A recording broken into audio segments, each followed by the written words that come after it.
Hey, RCA Church family and others, happy Friday. It's good to have you back here with me today for the weekly word. I've got your word for you. Are you ready? Here it is. Shepherds. You're like, shepherds, I'm sure you don't know any shepherds. I don't know any shepherds. Shepherding is not really that big of a deal today in our modern culture and society. But listen, 2,000 years ago in the ancient Near East when Jesus was born, it was a huge deal. It was an agrarian economy. People were either raising crops or raising animals, and shepherds played a vital role in society.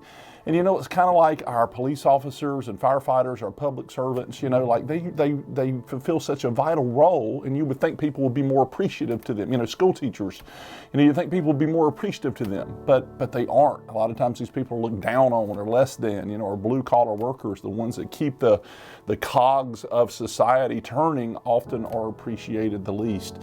That was how it was with the shepherds. The shepherds absolutely were not appreciated. In fact, they were really despised and looked down on, even though they played such a crucial role for society and culture. You know, raising food, you know, that fed people, the wool clothed people. They were a basic building block of society, but completely disrespected. People didn't want to be around them. They smelled.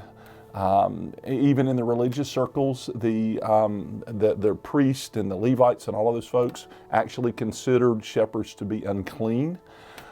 Shepherds didn't have full legal rights in the legal system of the day. I mean, can you imagine this? People that were doing such a great job for everyone around them were looked down upon.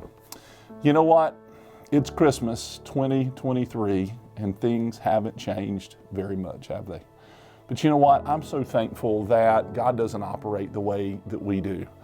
He operates differently. In fact, He loves everyone so much that in the Christmas story, we see a beautiful passage in Luke chapter 2 that even those that are looked down on, even those that are outcast, even those that are not respected, Jesus loves. How do I know that? Well, let me share with you from Luke 2. It says here in verse 8, "And there were shepherds," you understand the context of that now a little better, "living out in the fields nearby, keeping watch over their flocks at night. An angel of the Lord appeared to them, and the glory of the Lord shone around them, and they were terrified.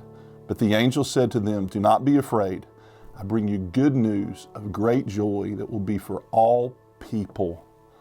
That will be for all people. You know what? The Lord elevates people. He reaches out to everyone. He doesn't exclude anybody. And I love the fact that the shepherds are included here in the Christmas story. I mean, the Lord could have come to anyone. You know, the angel could have been sent to anyone, to the religious leaders, to the politicians of the day, to the important people, to the wealthy people, to the popular people. But instead, the Lord sends the angel to the shepherds. Why do you think that is?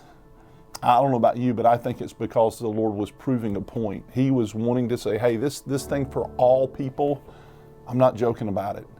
Even those that are downcast, even those that are rejected, even those that are not respected, I came for all people. Listen, you may kind of feel like that in your life, right? You may not feel like that you're successful in the eyes of the world. You may not feel like you've got a lot going for you. You may feel disrespected or rejected or downcast. You may feel a lot like a shepherd. Here's the good news of Jesus at Christmas time. He loves you. He came to bring you good news of great joy for all people, even shepherds, even people like you and people like me. We all can have the joy of Jesus this Christmas. So I just want to encourage you with that word. I hope whatever you're dealing with today, whether it's your finances or your mental health or your physical health, whatever's going on, you know, your relationships, if you're discouraged in any way, remember that there is good news of great joy for all people, and that includes you.